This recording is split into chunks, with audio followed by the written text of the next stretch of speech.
No nukes, no THAAD. South Koreans' renewed demand for U.S. missile defense removal. Talks between Pyongyang, Seoul and Washington, which have led to an unexpected move toward the end of hostilities on the peninsula, have been widely welcomed across South Korea.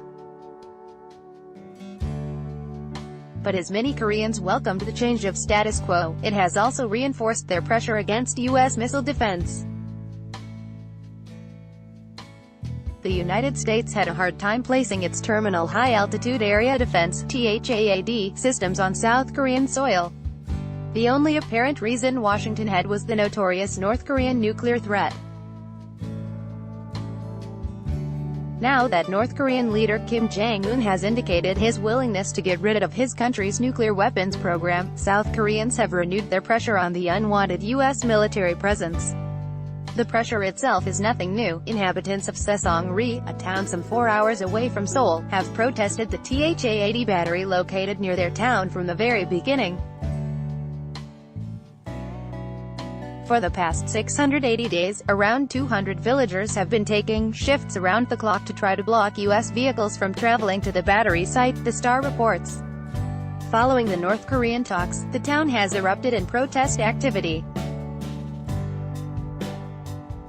Take THAAD out, the North Korean nuclear threat is gone, reads a banner wielded by a group of some 40 elderly men and women.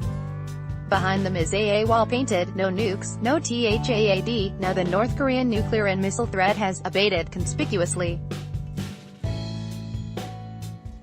as it is declared that there will be no more war on the Korean peninsula. "There is no reason for THAAD to be in my country," says Lee Jiang-hee, a 61-year-old farmer, who leads a twice-weekly rally outside the THAAD battery. Lee added that he hopes the system will be withdrawn in the next 3 months. How do North Korea and the United States begin peace talks without this war weapon being removed, Lee asks.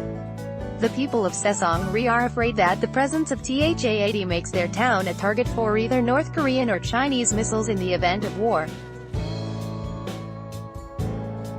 In addition, they complain about the ever-present noise generated by the battery generators and constant shuttling back and forth by helicopters delivering fuel and supplies to the site.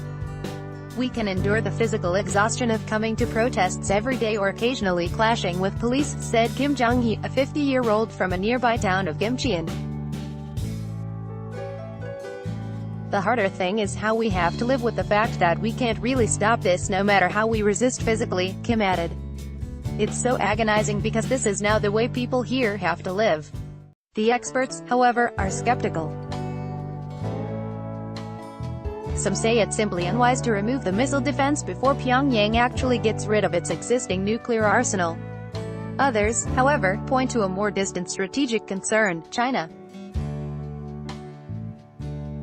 It was China, not North Korea, that was the most uncomfortable with the idea of deploying THAAD in South Korea, said Yong Uk, a military expert at the Korea Defense and Security Forum. Beijing argued that THAAD and its powerful radar can see deeply into Chinese territory, upsetting the regional security balance. However, according to the expert, the U.S. can utilize Chinese anger for its own ends.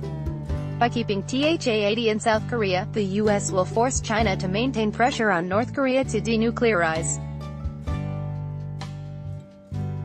THAAD can work as a leverage against China, because the more China cooperates with North Korea's denuclearization, the more likely they can say goodbye to THAAD, Yang says. In March 2017, Beijing imposed unofficial sanctions on South Korean goods and banned group tours bound for South Korea, following Seoul's decision to accept the placement of THAAD on its soil. However, Seoul doesn't seem to be in any rush to remove the unpopular system.